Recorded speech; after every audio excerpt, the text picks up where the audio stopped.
Hello, Straight Talk audience. This is AI Gonzalo Lira, and this is Straight Talk, Cyber Cafe Edition.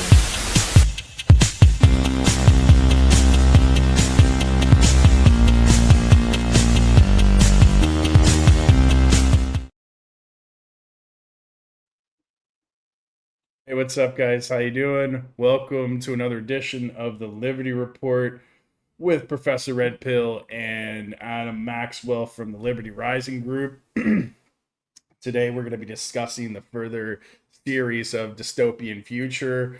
The question or the topic of the day for my channel is the American Empire crumbling? Let's dive into it. Adam, take it away. Yeah, and thank you, audience, for tuning in on the 10th of September, 2025. Today, we're going to be discussing things and happenings with Collapse 2025. It's been quite an eventful week and also, not really too much. Big things that are going on. There was a big EU speech with some developments from the Politburo, Ursula von der Leyen or something. We might cover some of that. We will. The State of the Union, State of the European Soviet Union address. There was a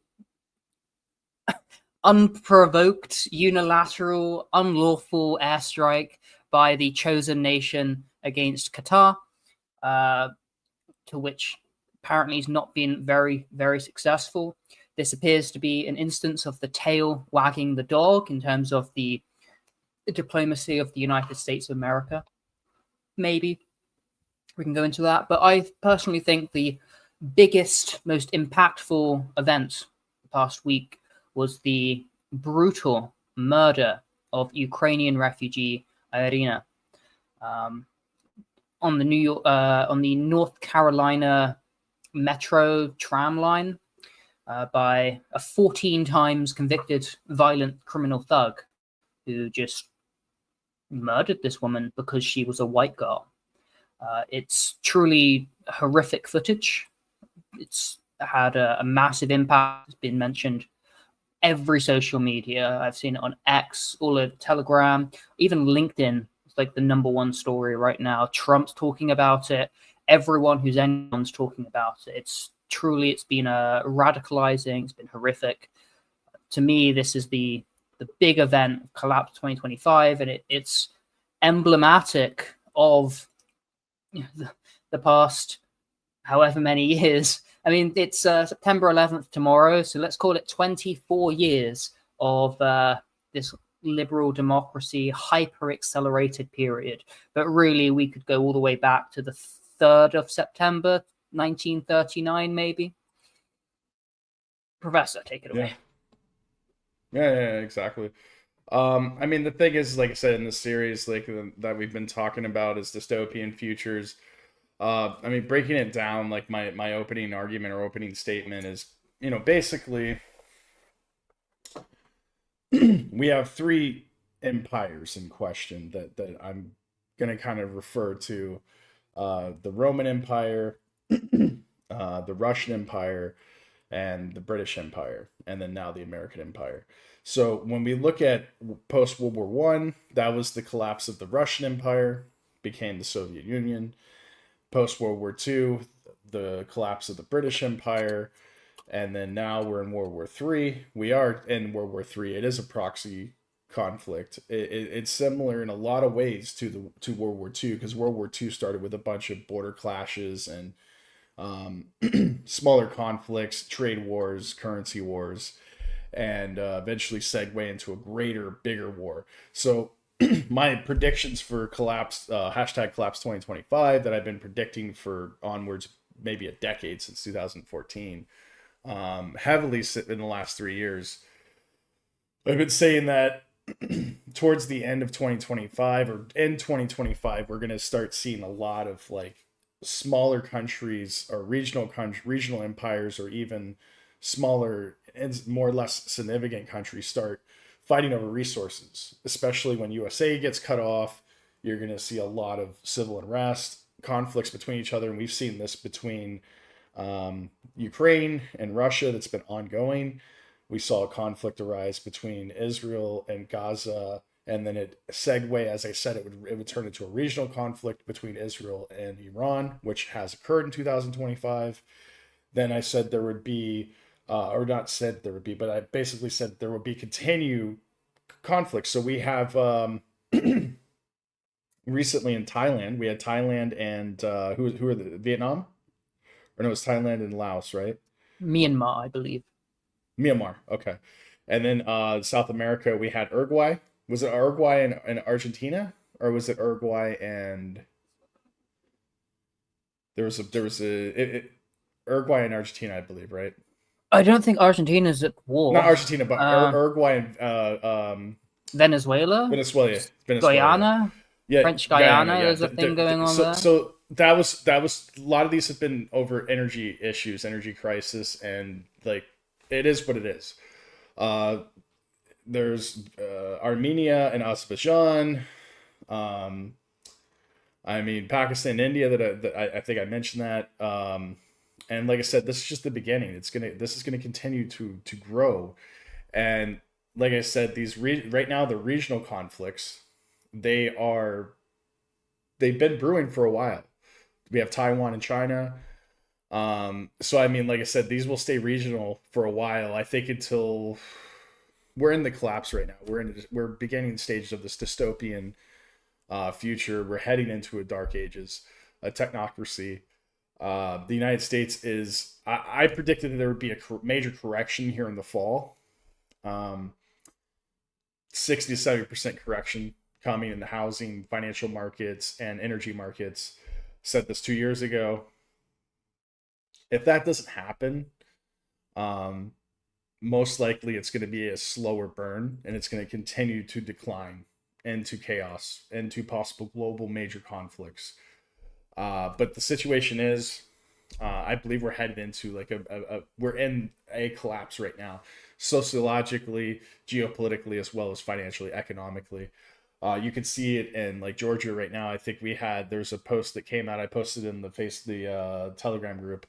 They had a negative 15% reduction in financial market here in last quarter, which I predicted and said would happen. And this is parallel to a year ago, same thing happened. We didn't have a very good tourist season here, and like it represents a small minority of the economy now, because the country, the economy here is quite diversified between energy exports and other types of stuff that they have now. But the reality is that like we're in a global recession. We're in the cusp of it at this point, and these conflicts are going to continue to ensue because it's affecting the developing worlds more so than the post-industrial Western countries. And it's also starting to affect regional empires like China, Russia, and EU, and also African countries where there were civil unrest and conflicts there as well recently, and the Middle East. Basically, now the GCC, for the first time ever, is being attacked by a sovereign territory, Israel. We haven't had that before, have we? Since like 70s? Desert Storm. Yeah. I mean, it's a long time, and like I said, Desert Storm was Iran. Kuwait. There was an attack. There was an attack from Iran to Saudi Arabia, like a small one, a few years ago. Very small. I mean, what Israel just did was unprovoked act of aggression against Qatar. They say, "Oh, it's against Hamas." It's like, yeah. Why did you do that? Oh, because we don't want peace. We want war. Right. Okay, well, that's pretty rogue criminal. Fair enough. Like, you are at war. Iran made a statement a few weeks ago, and it's true. We had a ceasefire. We're still at war. It's still a conflict. It's going to flare up again. We're not at peace. It's cold. It's cold. It's a warm or cold conflict right now. Yeah. So for Israel, that they don't care about the law. The law is for the goyim, for the nations of the world. We are the chosen nation. We don't have to abide by international law. What's international law? We can strike anywhere. I think it was either a British rabbi or maybe an ambassador. He was on the news today saying, look, if you were involved in October 7th, we will hunt you down. It doesn't matter where you are. You could be in Israel, Gaza, in Iran, in Yemen. You could be in Qatar. You could be in England, and we will come for you. And it's like, okay, like on one hand, pretty based. On the other hand, when do you think Israel's going to start getting hit? Hit. You know, they've already been hit by Iran. They've been hit by Yemen. They've been hit all over. They're not invincible. Certainly, they're outnumbered. Logistically, they're not, you know, winning. It's pretty foolish. It's pretty belligerent and maybe foolish behavior.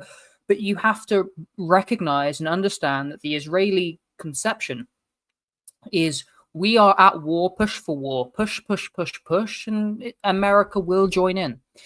We will have the West on our side, which, you know, is arguable, or maybe even skeptical. But they are the primary aggressor pushing for the wars, and you can say that's a structural requirement. You can talk about whether it's the right thing to do. Certainly, you know, my political persuasion is Zionist, but hypercritical of the state of Israel. You know, on one hand, at the founding, they say, you know, we're going to have to live with a sword in one hand. On the other hand, they did say, if we become a pariah and the entire world is against us, we will never succeed. So, you know, I do believe they're a criminal regime. It's kind of their thing, but it doesn't have to be like they're doing, certainly. Just to build on what Professor was saying, the past 35 years, especially since the fall of the Soviet Union, has been what's termed as the unipolar moment. Pax Americana. Pax means like the time of the reign. So we had Pax Romana, the Roman hegemony. Pax Britannia, British hegemony. The Russians, it was never Pax Russia, but like they came pretty close. Turn of the 1900. If they would have been allowed to have the Balkans, been allowed into Constantinople, Istanbul, if they, you know, if the British didn't say we're going to stop you so that we can have the Islamists and Ottomans in power, if the British didn't intervene, the Russians may have been very, very, very powerful, and communism may have never happened. So Pax Americana is dead. Unipolar moment, America's abused it. Rather than do something great as the undisputed leaders of the world, they laundered all the money. They went around the world manufacturing conflicts, bombing shithole countries, starting war after war after war, funneling money into their military-industrial complex, wars of aggression, and they stretched themselves thin. If you look at the federal debt of the USA, which is insane, all of that is military spending. You can say, well, it's also social services and things, which are, you know, is part of the liberal decivilization process. Liberal democracy or democratic republicanism. But America has abused its position as the leader of the world, and as a result, everyone's suffering, and all these smaller conflicts, because the world's not at harmony, the world's not at peace. Armenia, Azerbaijan, they've had this problem over these territories for years and years and years. But with all the distraction, with the war in Ukraine that America and Britain and the European capitals manufactured, everyone's distracted. Azerbaijan had the advantage over Armenia, and they hit. What's going on in Venezuela right now? America's saying, look, oil with Russia, we were going to sanction India, maybe we need more oil. Let's try and manufacture the conditions that maybe we can go into Venezuela. Now, I don't know if they're going to do that or not, but they've stretched themselves thin, and so these underlying conflicts or fundamental conflicts are able to start boiling up. And, you know, if someone tried this in 1995, it's all that say America could step in with their leadership and put a stop to it. Now they don't have that power today. And we're in this liminal space where we don't have a unipolar hegemon. We don't, you know, a very strong leader of the world, but we're not yet into this multipolar order where polycentric, where law can come in. So it's a period of international lawlessness, a chaotic anarchy, and there's a lot of pain and suffering. And what makes it worse is this is not just international. I know Professor talked about how it's affecting the developing world more so than post-industrial countries. But in our Western post-industrial countries, they're committing a cultural civilizational suicide. And so things are being ruinous at home as well. And this is really one of the great tragedies. Yeah.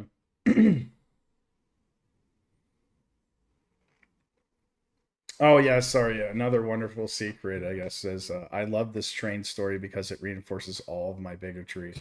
Also, it distracts from the insane birthday card that my felon hero sent to infamous PDFS offender Jeffrey Epstein. Interesting. So, I mean, of course, we hate this train story. It's awful. Anyone that's watched that footage, on my channel, I posted the full 18-minute footage. You stare at it, you watch especially the last 7 minutes. It is horrendous. It is just awful. You stare at it, you watch it, and you don't smile after for some time, and you're just like, how could this be allowed to occur in the most developed nation on earth? It's sickening. But so too is the Jeffrey Epstein crap, which is permitted by the state. You look at how this 14 times serial violent offender was released from prison, maybe cashless bail, certainly on bail. Why? Because this judge who never even, I am more qualified a lawyer than the judge who let this person out to go and murder this white girl for being a white girl. That's not speculation. He says, I got that white girl. I got that white girl. So it's very incensing. It's very radicalizing. It's terrible. Like everyone that has actually watched this, like, well, there's two things here. One, everyone decent has said how terrible this is, but I've also seen now selection bias, but because people have been highlighting it. But I've seen a number of black influencers. I've seen someone laughing at this girl. I've seen people on Twitter of who are not white saying, deserved it, and haha, we got you back for George Floyd. Now I don't know if this is people trolling, photoshopping this. I don't know the sentiment, but to see any of that is just disgusting. This is a beautiful young girl, 23 years old, murdered in cold blood. And not only that, she was on her way. She was on her way to work, or away from coming home from work after a long day working. She's an immigrant that's taking a job, not as on welfare, and the individual that decided to kill her has no job, is a burden to the welfare system, most likely, and I'm speculating on that, of course, but basically is just the vow of our of this society. So I'm not saying to cast away, and before this happened, of course. Now it's like, yeah, dude, just whatever. I mean, like I said, you still get your day in court, but we know without a shadow of doubt he did it in malice. It is what it is. But like before this happened, I mean, could have probably been reached, could have probably prevented this, but under the current social policies of that particular city and the ongoing woke economics and woke agendas of the society, that the United States, people that live there, it's just there's nothing you can do anymore. It's just, like I said, this is the question that we're invoking: is the American empire crumbling? Socially, economically, all the above. I've left the United States. I don't live in the United States anymore. I've immigrated to Republic of Georgia, to the country of Georgia, and we don't have these problems here.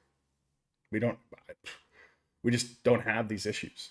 We do not have people just stabbing people randomly on metros, throwing people like in the EU or like, in parts of America, just throwing innocent bystanders onto the tracks to kill them without any malice or any type of reason to do so. which I don't even know why you would have a reason to do so, but just doing it out of just for, hey, let's do it. We don't have these. We don't have these problems here, which is why I'm here and why I don't plan on going back to the United States. I've emigrated here. Like, I'm a permanent resident on my way to citizenship. And I may not return back to the United States if it doesn't change. Ever again. I think that these people, 14 times he's been arrested for violent crime. Oh, 14 times he's been arrested. I've seen 14 mugshots. I believe most of them are violent crime. I don't know that for certain. But he's pure evil, and he must be physically removed from any civilized society. Probably killed. Go to court. But I think he should be dead within 2 weeks. Unless you want to drag out the pain and suffering. But this is just one of the worst things ever. To imagine if that was your daughter, imagine if that was your friend, imagine if that was you. What do you take away from it? That democratic governance has failed, right?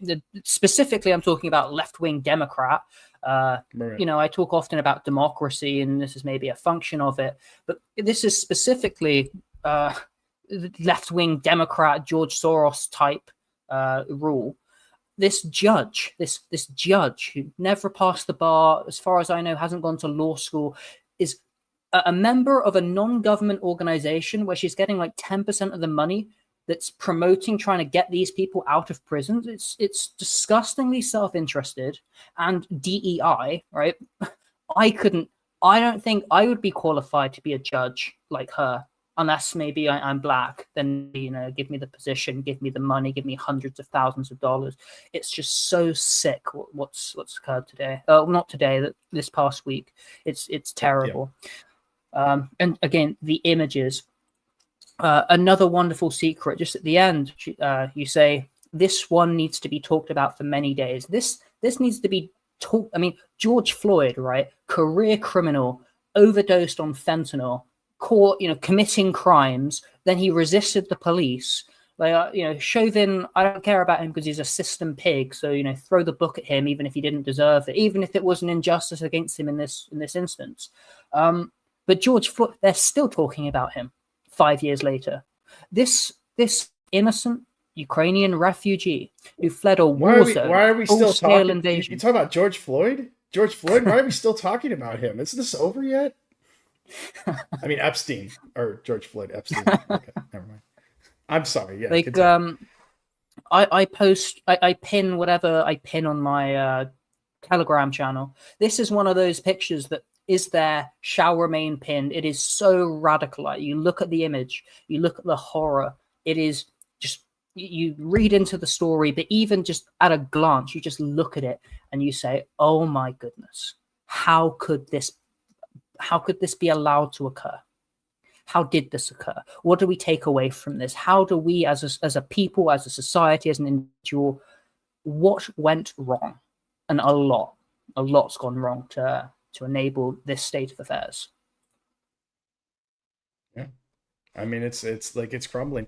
Like I said, as I predicted, you're going to see, I hate being right all the time, especially in this situation. I just, like I said, like I predicted, I talked about it, we talked about it, and you can see it in the data, as a sociologist, as a leadership expert. I mean, you could just see that there's just no leadership, and a lack of leadership is creating hard times. We've had a lack of leadership for 60 odd years, probably since post-World War II, and not just the United States, but all over the world. Very small pockets of good leadership, like maybe Georgia, for instance. We've had some really solid leaders that came around after the Soviet Union collapse. This is one of the only, one of the very few post-Soviet countries that actually had decent leadership come in. We don't really have democracy, so to speak. We have a representative government here. Parliamentary government with a constitution. Similarly, it was shaped after the United States Constitution from the founding fathers. Is a very libertarian state, anarcho-capitalist state. And you can see the fact that this country is, I know we get too far in the tangent. You guys know, I talk about it all the time, why I came here. Argentina's going through this transition as well. And I talked, we had people on here, Mario, who's from Argentina, and we have a lot of Argentinians that have come on the podcast that are in our group. and regular contributors. And like I said, I'm like, dude, 10, 15 years, you're going to be like Republic of Georgia. And the thing is, you guys are a bigger country. You have a lot more land mass. You have a lot of agriculture, a lot of resources that which Georgia does not have. So who knows? Who knows how great Argentina is going to be, especially being so close to the United States with ports and stuff. I mean, but like I said, the United States is declining. I mean, that's the question we're invoking: is American empire crumbling? I say yes, most definitely. Yeah.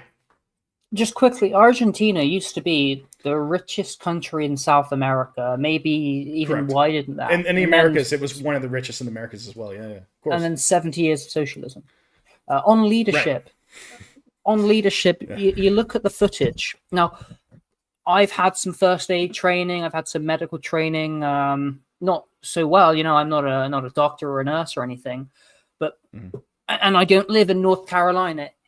A lot of people turn this into a racial issue, and it is a racial issue. Let's not mitigate that. But if you look at the 18-minute footage, before you get into that, the first issue is that it's a policy issue, a leadership issue, a policy issue, then a crime issue, then it's a racial. And like I said, it does not have to be a racial issue.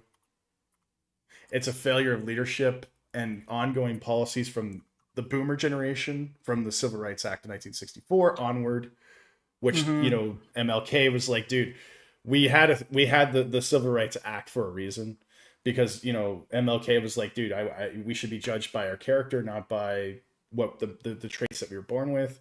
And I wholeheartedly believe that. I just don't think that the boomers nor leadership that we have in power to date understands that or even believes in that at all. It's if I were to encompass, before you get into the what you're going to discuss with us, I would invoke and say that the boomer generation, the leadership that's in power right now in the United States, EU, and across the planet, they don't believe in that in the particular sense. They believe in you should be judged by how much money is in your bank account and who you are connected to and who you are mentored or politically aligned with. You've got this credentialism plus gay race communism. Correct. That's more or less what's up. But continue with what you're going to talk about. And money makes the world go round. Right, I was going to say this absolutely is a racial issue, and no one can minimize that. But you look at the 18-minute footage, there's a couple of white guys right in front of her when she was stabbed. And like one guy, the door's open, he takes his bike, he walks off. The other guy goes, oh, there's a lot of blood. He's got a knife. Oh, dang. Right. So, there are some terrible white people in the world. There are some terrible black people in the world. There's some very good black people. There's some very good white people. As Professor just said, it's not that all of everyone are good or bad. But what I wanted to really talk about is, you said, I think, did you say it's policy, leadership, racial? Is that your hierarchy? Yeah, there? It's actually leadership, policy, then racial, because the racial element is because of the policy and the ineffectiveness of the leadership. That's the reality. It all stems from leadership. That's what I was going to say. Listen, if I was that white individual in front of this girl, it seems as though she was brutally murdered, stabbed 3 times or so, and died pretty instantly. I mean, you can see her on the floor, writhing around, but seems pretty helpless. But when someone finally stepped in, and this is a person of color, I don't know if he was black or not quite exactly, but he was the first person to step in. He had no idea what to do. Now, I'm not criticizing him individually. Like, he was the person who jumped in after 2 or 3 minutes. He's a good Samaritan. Comes onto the train, so sees this girl dead, and he's trying to help. Again, it's just horrendous footage. It's traumatizing. But so again, it seems that there was not much anyone could have done. But I was watching the footage. Not at the rate. Yeah, after seeing it at the rate that I saw, that like she was, the amount of blood that was coming out. He hit a major artery. She was dead within, I don't know, like maybe a minute, less than a minute. There's nothing you could have did. Nothing you could have done. But the guy knew what he was doing. He The premeditated career knew what he criminal. was doing. Yeah, he knew exactly what he was doing. It was premeditated. And Premeditated. premeditation under under the doctrine of the mens rea, premeditated is death. If you from the federal standpoint, DOJ, it's Yeah, I death hope penalty. so. And The federal government still uses death penalty for federal cases, and this it federal seems like, charge, it yeah, and seems. they brought In federal fact, charges against him. So Trump Trump said, he's looking at yeah. I think in Trump's statement, he said death. Yeah. Pretty sure. And the thing Let me is pull too that is like the DOJ has a conviction rate of 99.2%. This is what Trump tweeted or Truth socialed. The animal, all caps, the animal who so violently killed the beautiful young lady from Ukraine who came to America searching for peace and safety should be given a quick, there is no doubt, trial and only awarded, all caps, the death penalty. There can be no other option. President Donald J. Trump. I agree completely. What the point I was trying to get to, just quickly, and maybe we can move on from here, because I mean, blood we have pressure. A couple things else to cover. If you were in this situation, and maybe it wasn't so severe, like terrible, but if you were one of that person, one of the people sitting next to her or the other side of the bus lane or in front of her, is there something that you could have done? Is there some knowledge that, okay, she's bleeding from her neck, let's sit her up, let's put pressure on the wound, let's stuff the wound, try and stop the bleeding? I mean, very difficult to do anything with a murder so brutal. Again, she was dead within minutes, maybe even less. Very little I would say done, but individually, I mean, it's such an atomized society. Just everyone's just like, I'm just going to get up and walk away, and no one even was like, "Oh my God, look at this! There's so much blood. Someone call for help." It was just terrible. I mean, the thing is a lot of people aren't paying attention. That's the reason why he took advantage of the situation, premeditatedly. And as far as I don't think it could have been prevented in that under the circumstances, because people are kind of like on their cell phone. They're commuting to get home like she was. So I don't think anybody could have intervened, especially with someone wielding a knife. And but he walked away. As dangerous as he is, dangerous dangerous thug. These type of people are very dangerous. They're animals. So yeah, I don't necessarily see anything that anybody could have done. There's a couple of very big white guys that were there on the train that were within very close, but they were busy conversating, probably coming home from work or going somewhere. And people, like I said, you can't blame them in that sense, but people did react. But by then it was too late anyway. I mean, like, you could put pressure on it, on the wound, but like you could see from the video that blood was shooting out of the neck, which means that he had an artery. So like there's nothing you could have done. Absolutely nothing. I'm talking about in another scenario. It was, again, we talk about on a leadership, policy, racial, but also, I'm talking about on a community level, on a social level. It's just so atomized, such a lack of empathy or of interest and of awareness as well. And I mean, people lack situational awareness. That's the part of the hard times. That's where I want to move on to. If I was this girl, maybe I'm doing the same thing. I got headphones in. I just pick a seat. I don't really think about it. I'm on my phone. I don't know. She looked like she was reading something. Maybe I'm sending a message. Maybe she's putting on her playlist. I don't know. I don't know what she was doing in the last seconds of her life, last minutes of her life. She could have not sat there. Now, I'm not blaming her. Right? Tragic shouldn't happen.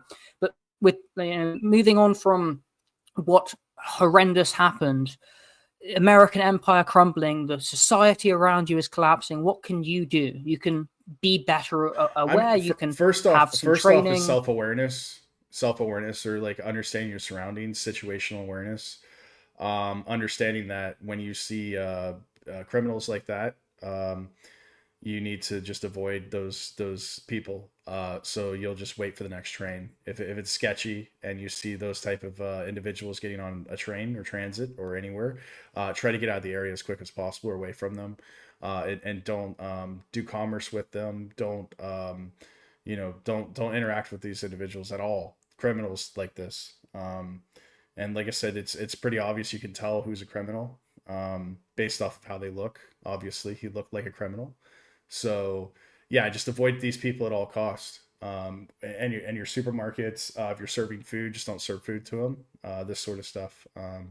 Just kick them out of your restaurant. Call the police and say that they're harassing you and they need to be removed and get a trespass warrant. Especially in like southern states like Florida, they you can trespass warrant anybody for any reason. You don't even have to have a reason. So if you see these criminals come in, just call the police and have them trespass warrant right away. That way you can avoid these type of conflicts and liabilities. If more people did this, then I think that things would change, to be honest. Even putting signs up, police criminals don't come in here. Like, if you look like this, please, we do not serve you. Do not come in our establishment. Yeah. Okay. Be aware, be situational. Try not to have your back to people who may pose a threat. If you have to cross the street, cross the street. If you have to give a dirty look, give a dirty look. Look, there is nothing worth compromising your security. That's why it's important that you are aware, that you're trained what you do in emergency situations, that you take precautions. Every precaution may sound silly until you're in a situation where you look back and say, damn, if only I had taken that extra precaution. That's my philosophy. Hypervigilance is a symptom a condition I suffer from. It's a good condition. I mean, and most people are not too comfortable. They're relaxed. Yeah. I mean, and we shouldn't have to be hyper vigilant in a democracy. In a first world country, you shouldn't have to. Yeah, in a developed economy, you should not have to be vigilant at all. But unfortunately, they do. I'm in a developing economy, and you don't have to really be vigilant here. You have to be careful because there's a lot of scamming and stuff because it's a developing economy. But you don't have to be vigilant in the sense of like worrying about somebody just coming up and doing knockout games or like stabbing you in the neck when you're commuting from work or something like that. You just don't have to worry about that stuff here. Not at all. Might lose a little bit of money or get overcharged for something, but that's about it. That's the worst case scenario. White collar crimes, if that. Much better than losing your life. Losing a couple of bucks versus losing your life is a little. I would trade that off any day of the week. You can always earn more money, Do you want to get to the question that was asked? Yeah, we'll segue into this question. So the question coming from DC 2004, one of our avid followers. Professor, who do you think will succeed Trump, or will America crumble before that? It's crumbling right now. And I said this before in previous podcasts that basically, regardless of who is elected, Kamala, Trump, Obama, Biden, Obama again under Biden, Obama again under Kamala. It doesn't matter. I mean, like it's collapsing anyways. The fiat currency that we talk about, the QE to infinity, the welfare state, the merger of corporate and state powers, i.e. 14th Amendment. These things are exactly the same things that plagued the Roman Empire and partially the British Empire. It's not like it's anything new. I mean, it's just obviously this is the end. This is the last stages of an empire. I mean, empires last 250 years on average, generally. Aside from Rome, who basically they were a republic, then they were an empire, and then they retracted, had civil wars, split the empire. There's a lot of different stuff going on. I honestly think, like I said, the British Empire is still around. It's obviously older than 250 years, but it's the no Empire longer the British Empire. The Empire is not around. There's the Commonwealth. But no, it's the Commonwealth. Yeah. Over the reign of Queen Elizabeth II, it Correct. was systematically dismantled. Correct. And done so deliberately, consciously, and repeatedly against the Empire. I think she was the worst monarch in recent memory, perhaps ever. A Zuma historian, a British nationalist, icon, thought leader, historian. He did a great video on Queen Elizabeth II. I don't agree with everything he says or does, and I've got problems with his historical methodology and presentation on certain things, but certainly on Queen Elizabeth II and on Churchill, he's definitely more right than wrong. Yeah, so basically in a nutshell, like like I said, the American Empire is going to be much like the British Empire. It'll just basically what is it, like a white dwarf? It'll just swindle out into nothingness. And I don't, like I said, because this empire is so huge and massive. There's a huge power vacuum, and who knows who's going to be able to take over as a global superpower if we even have a global superpower in the future. Obviously, there's going to be a lot of regional empires that are emerging right now, like China, Russia, the BRICS, or what is it, the BRICS nations. And a lot of those are also struggling as well. So Russia's going through like economic turmoil right now, and so is China because of the American BS. And There's Europe's problems. Well, Yeah. the world is not a utopia. We're hopefully advancing. In many ways, we're regressing, especially with Right. We're definitely regressing. the progressive state of technocratic advance. I mean, you say we're definitely regressing. Again, follow Liberty Rising Group on Telegram. I posted a wonderful picture of passengers aboard a French train in 1975. It looks like a utopia compared to today. A utopia. Yeah, I mean, like I said, like I'm predicting, I don't know if we're gonna have a crash. Like I said, I predicted and I said that we may see a correction. We may have already saw the correction in the first quarter where crypto took a 30% dive. Correction in the crypto market. What did the stock market? It took up a 30% dive as well, right? Correction. I have no idea. It did. Yeah, it was shortly thereafter. So we saw a 30% correction in the stock market, and we saw a 30% correction in the crypto market. Gold and silver took a little bit of a hit, but it regained, and it basically doubled back. From 2000, it is what it is. The Nasdaq, for example, from February it was at like 20,000. By April, it went down to almost 15,000, and now it's at 22,000. So correct. And I predicted this would happen. So yeah, so we've already saw the correction, and we're basically that was it. That was your correction. That was due to tariffs, obviously, the Trump's tariffs. Oh, the April 2nd Liberation Day, which he then retreated from immediately. Correct. So that was your correction. So we're going to continue to print QE to infinity because Russia's in double digit recession or double digit inflation. Yeah, and America's probably triple digit inflation, but in reality is like at like 2 or 3%. So because we have inflation here in Georgia, you could see the inflation. It's going up quite a bit. Not as bad as America or even Russia for that extent, but it's still roughly probably 2 to 5%. Likewise here. So do you want to talk about? Let me read some of the highlights from Ursula von der Leyen's State of the Union address. Sure. 2025 is Europe's independence moment, where Europe will take care of its defense and security, of technologies needed for economic development and energy. The 170 billion euros given in aid to Ukraine is not enough. More is needed. The EU will create a drone alliance with Ukraine and spend another 6 billion on this endeavor alone. The EU will create the European Defense Union, separate from NATO and funded by $800 billion. Where from? Don't worry about it. The EU will create an Eastern Flank Watch and invest in space-based surveillance, and a drone wall. A drone wall will be deployed in the Baltics. We shall integrate Ukraine, Moldova, and the Western Balkans into the EU. Democracy in the EU is under attack, and we, the EU, need more and better tools to combat misinformation. To this end, we shall establish the European Centre for Democratic Resilience. We shall build AI gigafactories, not just mega. gigafactories, train and develop the new generation of artificial intelligence, and achieve European technological sovereignty. And maybe relax some visa rules to try and convince people to come to Europe. Finally, some condemnation on Israel. I mean, they're crazy, right? Crazy. Yeah. I thought the EU was an economic political project. What's all this about drones and security and Ukraine and Moldova? Is Ukraine and Moldova in the European Union? I don't think so.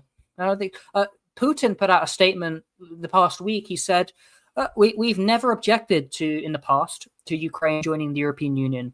What we cannot allow is them joining any Western aligned military, security, and anything of those arrangements. That's absolutely out of the question.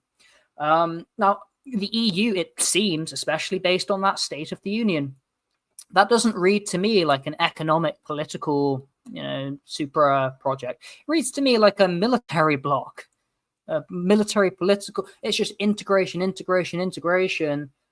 and very against Russia, especially. What do you need a drone wall in the Baltics for? the trade between Finland and Russia is slowed to a crawl. Well, why? Finland said, "All right, well, we're going to join. Yeah, we're going to join NATO." Why? You were neutral, out of the way. The Finlandization was a term in geopolitical international security relations. They're shooting themselves in the foot. That's the European Union. Do you have any idea? We're talking about the collapse of empires. How did the USSR collapse? Something collapsed due to overspending in military budgets and a lack. They had some droughts and different types of ecological issues as well, as a result of poor planning and poor policy and ineffective leadership. Also, the geriatricness of the leadership class, aging population, average age of the committee, so to speak, because they didn't really have it was a democracy. It was as democratic as the European Union. Oh yeah, of course. The unelected, maybe more. Basically.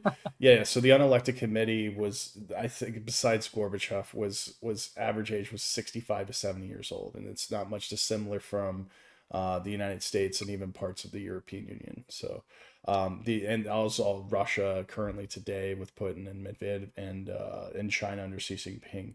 So I mean, like I said, leadership today is old. And there was I forget the guy's name. He's a Chinese professor, a Canadian Chinese professor that predicted the Iranian conflict. I forget his name, but I'm sure you guys know it. He talked about this as well, that I brought up, and he's obviously broke it down as well. He broke it down a lot better. Is his name Jiang Shuiquin? Yes, that's him. Yeah, he studied at Yale undergrad. But he knows the stuff, man. He talks about exactly the same stuff that we talk about, or I talk about, and on here and in the Telegram group. So we definitely see eye to eye, and he uses historical data and historical analysis, like I do, to predict future things. So basically, understanding the past, so you can make predictions in the future and understand what's going to happen in the future. Yeah. Oh, he's like a political science professor in Canada, it seems. He has a May 2024 lecture series called Predictive History. And again, his name is Jiang Huiquin.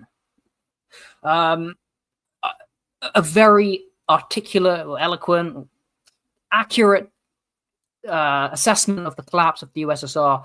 There's a shorthand. There's someone, it's said that they were minting guns, not butter, or something along those lines. The EU, inflation is out of control in the EU. The energy, if this winter is cold, the EU is really messed up, and we don't have energy security in Europe, because European energy security was underwritten by cheap Russian energy, which they're now building pipelines to China, and it's away from the West because of the Western self-sanctions. But sorry, where are they finding 800 billion euros for the European Defence Union, separate from NATO, which NATO, they all got to spend 5% on defence? What is going on here? Then you've got the Trump EU trade deal, which, as far as I can tell, was a diktat. These are the terms, you're going to agree. And von der Leyen said, yes, sir. Yes, Daddy Trump. Sick. Absolutely sick. This is the state of Western leadership. And it's that Western leadership that translates down into policy, which translate in that policy has a subversive ethnographic trend there, as well as not only that, it's not just undermining to the individual, it is targeting the individual. On my Substack, Rising to Liberty Substack, links in my Telegram channel, I recently put out an article, a 7,000 whatever word article on how the state is antithetical to individual sovereignty, how it over the past 150 years has taken thriving communities and societies and chipped away, pulling all of that into its own power center, designed to suppress, subvert, keep down your sovereignty, your ability, the community, the church, the society, because all of these decentralized centers of power are perceived as a rival cell of power. They're not within the state central bureaucracy, and they want you dependent. They want you atomized. They want you powerless. They want you despondent. And then, so is the American empire crumbling? They're attacking you.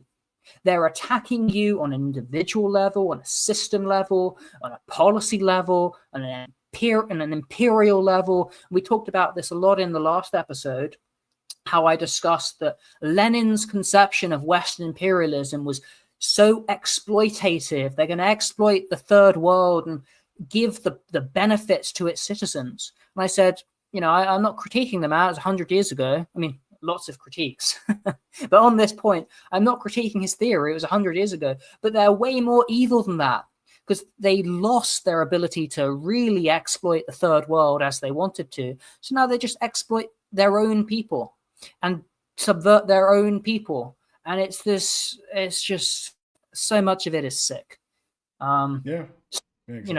What can you do? You got to start with you, start with your community, build up, social networks, true networks, friends, people, being able to do things with your hands, being sovereign, being autonomous away from system dependency. The enemy is the system. The enemy is techno-industrialism. The enemy is the state and the government. Yeah, exactly. Yeah, I mean, like I said, to the final issue that's going on is the Qatar Israeli recent issue. I think we talked about it a little bit. Yeah, exactly. What's your take on what's going on with that particular? We did touch on it at the beginning. I think that the Israelis are zealous warmongers. Yeah. What are they doing? But they did the same thing when it comes to when they bombed the Iranian embassy in Damascus 3 years ago. I mean, that they're completely unhinged. They don't care about law and norms and perspective. They care only about not just raw power, but they don't have the raw power. They couldn't defeat Iran. They got they got seriously wounded in that 12-day hot conflict. I again, my understanding of their conception is we're at war. We need to keep pushing for war. We want the war, which I think is not great. But maybe they're right there. Maybe there is no diplomatic way to solve it. Do I think the right thing to do is to just shoot missiles at Qatar, especially, allegedly without US approval? And, again, is that the tail wagging the dog, or is that just what they're telling us? Allegedly, here's the thing, Qasem Soleimani, right? They took him out. The Iranian embassy, they took it out. the leadership of Hezbollah, they took it out. These things, you can criticize them, but they're effective. Here, allegedly, it appears they failed. It's still early. We don't have all the details, but allegedly, what I'm hearing reported from a place called, I think, N12, which is an Israeli media source, allegedly, the strike on Hamas negotiation room in Doha, Qatar, failed because Hamas leaders left to pray, leaving their phones behind, making Israeli intelligence think they were still inside. I've seen a picture of one of the leaders still alive in hospital, So there was a strike. Some people may be dead. It doesn't seem to be effective. And even if it was effective, I'm not going to say I support it. It doesn't seem right to me. I do believe that this Israeli government is, we talk about how evil the Iranian government is. They're trying to get nuclear weapons. They're unhinged. They have no care for international law or international terrorists. You say, Israel? And again, I don't hate the state of Israel. I hate the government and the state of Israel. Yeah, I don't blame you. So the reality is that, like, at the end of the day, and like I said, this will be my closing remarks regarding the current topic. Is America in decline? Are we in a dystopian type society at this point? And basically, the central claim: a global collapse is happening now. Further collapse is expected in 2025 and in 2026, as I've been predicting over the last several years, up to 2014 when I started doing real thinking and research in this particular type of topic. Actually, as early as 14 years old. I'm 42 now. Since I was 14 years old, I had the understanding that empires fail and die, and that I had told my teachers and the different people that I believe America will collapse one day in my lifetime. We're in this time now, 30 years later. So the two possible paths that I've also discussed earlier in the podcast: the crash. There will be an economic correction because there's too much money in the system right now. Fiat financial capital.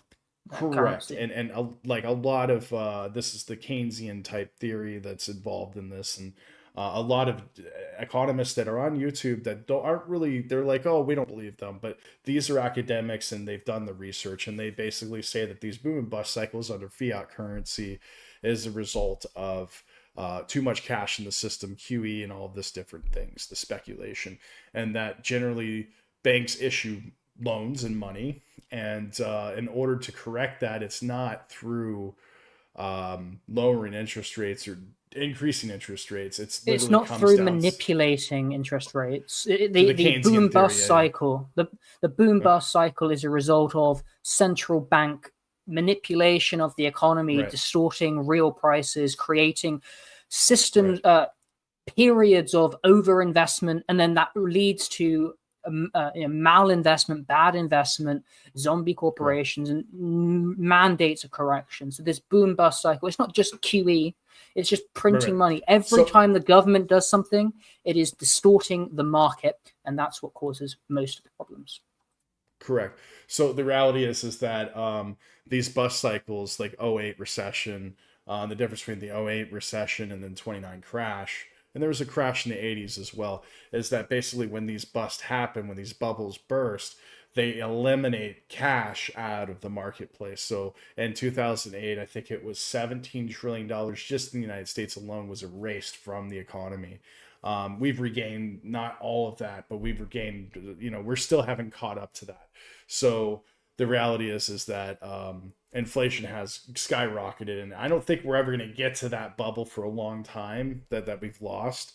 Because if we ever get to that level, it's probably going to be the end of capitalism as we know it. But we're going to get close, I'm pretty sure, but it's going to take a lot longer than it has. I don't think we've recovered more than 30%. I mean, basically state and corporate powers have merged. So as I predicted, like by the fall here in the next couple months, September, October, November, we may see a massive correction. We already saw 30% earlier in the year, so we only need another 30% correction to meet that 60 to 7% correction in the market. It may happen, it may not. If it doesn't happen, A prolonged QE inflation and Weimar Republic style erosion of the middle class will occur into 2026 through 2030 before the ending of the United States empire as it crumbles, and possibly a full out uh, World War III, like an actual physical World War III between different superpowers with a lot of weapons and things. But it's going to take time to build that up. What we're seeing right now in Europe and America and Russia and other countries. Mechanisms: overabundance of fiat cash, banks remove liquidity, deflationary bust, parallel to 1929 and 2008 crash. The difference between 29 and 28 and '08 crash is that in 29 the currency was backed by gold, and 2008 it's backed by nothing. So it is what it is. They haven't covered the losses. We haven't recovered the losses that we lost from the fiat that was erased from the economy, the capital gains and all this. But in 29, they paid it through gold, and that's why they took us off the gold standard. In 2008 reference, like I said, 17 trillion was removed from the marketplace. Fiat versus gold. Fiat era makes collapses more abrupt. Gold historically backs losses. Predictions and outcomes: repeated bust cycles will create crashes in the future, and it's imminent.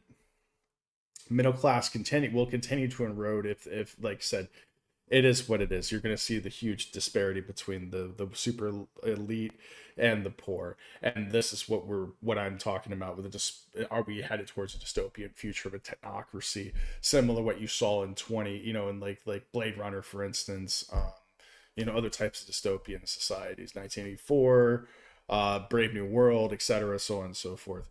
You're going to have super elites that will control technologies and information. And then, like I said, it is what it is. Robot girlfriends, cats and dogs living together, so on and so forth. There's a great picture of like a roundabout, 4 exits. One is 1984, one is Brave New World, one, all of these dystopias. And it says, you're here in the middle, in between all of them. Yeah, right now I'm actually to my my students. We're reading the Brave New World, so it's going to be very interesting. And I might actually post some of that in the locals channel for you guys. I'm going to record it, my lecture. I will make sure that it's okay for me to repost it in locals. I think it'll be okay. And that's just extra stuff for you guys that subscribe to locals. Like I said, Rumble 3 gets you $3 off your first month's membership dues. It's only $4 a month, dude. It's like it's like half the cost of a cup of coffee at Starbucks. Anyway, so I'm gonna finish the rest of my conclusions here because we're heading on the hour, and then you can close for us, Adam. So economic schools and skepticism. We talked about the mix of Keynesian defenders and alternative economists that I've broken down. Some argue for stagflations, others foresee deeper de-evolution in the economy. Geopolitical trajectory: decline of American empire, de-evolution of the U.S. influence, impossible power vacuum, and long-term instability, which I've covered over before. In the colonial empire angle, historical patterns of imperial rise and fall, post-World War II decolonization of Great Britain, leading to a weaker global hegemony. And this is what we're seeing in the United States today at this current time, and hashtag collapse 2025. Current leadership impact, which we also discussed: failure of leadership, which is leading to the rise in crime we saw in 1970s under the Carter administration, when they brought a huge influx of people from the third world under new immigration policies, and the crime rate went up. There were embargoes because of Middle Eastern oil embargoes from, obviously, the current conflict that has just been repeated in 2025 or 2024 to 2025. So yeah, this global leadership impact, perceived long-term effects of U.S. policies, i.e. aid cuts under Trump, which also occurred, I think prior, or it's because it was Kennedy's the one that started USAID and Peace Corps and all of this, and he was the one that started really heavily getting into that through soft power. And then I believe when Reagan came in, he started cutting a lot of that aid as well, and that was Carter was kind of the further on with that, and then Nixon as well. Nixon cut off a lot of aid, from what I understand. So we're seeing a lot of parallels between the 70s and the mid 2020s. under leadership. So, like I said, global influence and domestic stability. So the end state vision, or end of state vision, dystopian future with high tech and high uncertainty, potential dark ages.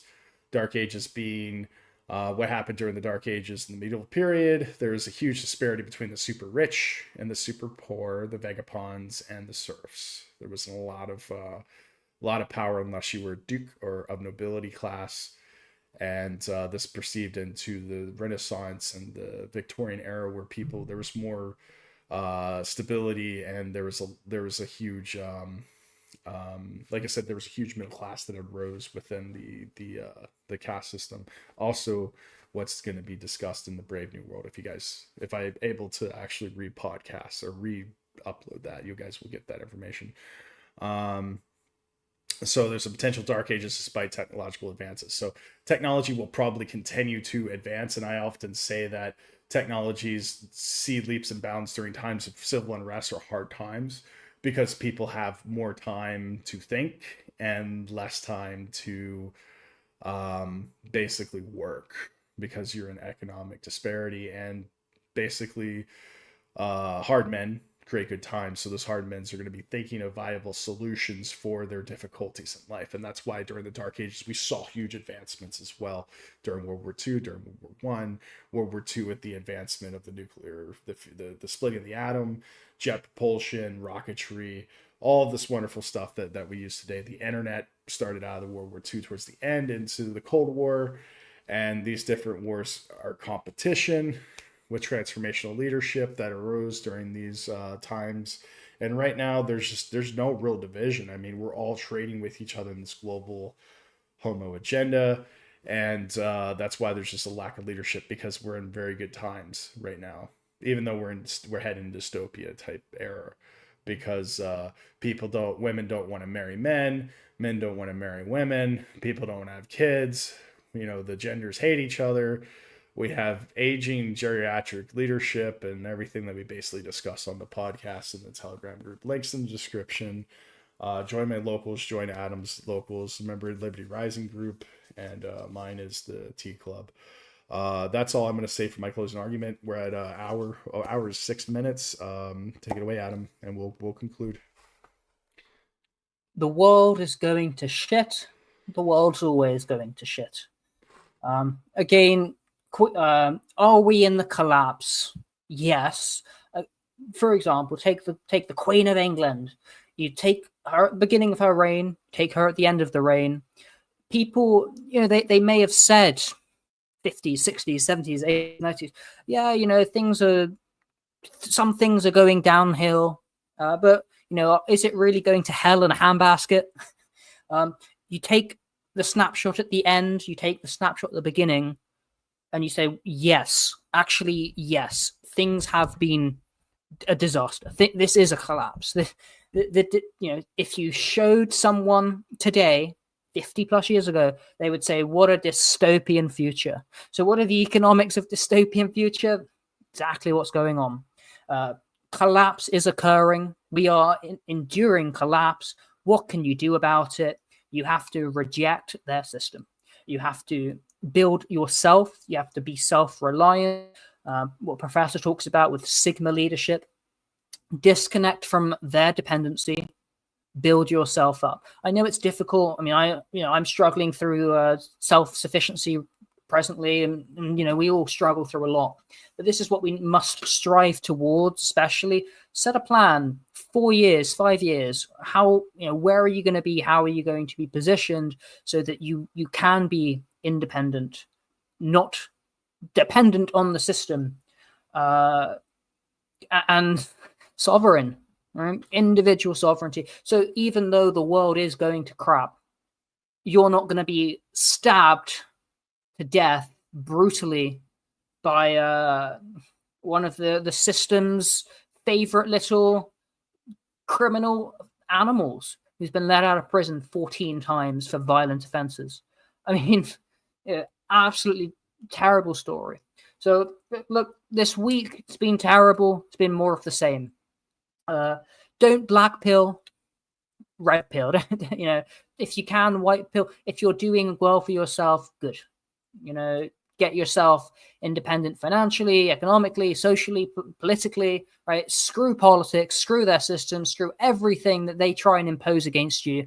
Break through the programming, the brainwashing, the industrio-technical system. Praise be Ted. Well, I can't say his name, YouTube censorship. Join us on Telegram, locals, all our links. Thank you for listening. It's been a great episode. See you next week. Take care, guys. Heavenly conniptions, masked in contempt for the walls of this prison of our own making, temptations and deceptions that fill our hearts with sadness while burdening us with sin, those sins taking a lifetime to burn through, yet still remain as the fat upon our souls is left for our offspring to endure. That sin, in our ever so ignorance, has locked them in chains for which they may never break through, and yet the masses are unshaken in their created dystopia and continue sacrificing our freedoms for their comfort, and yet the gluttony remains in an ever so ghostly nightmare that we cannot wake from, for the wickedness is systemic and prevalent through and through. Yet the Sigma leader moves on, silent, focused, and driven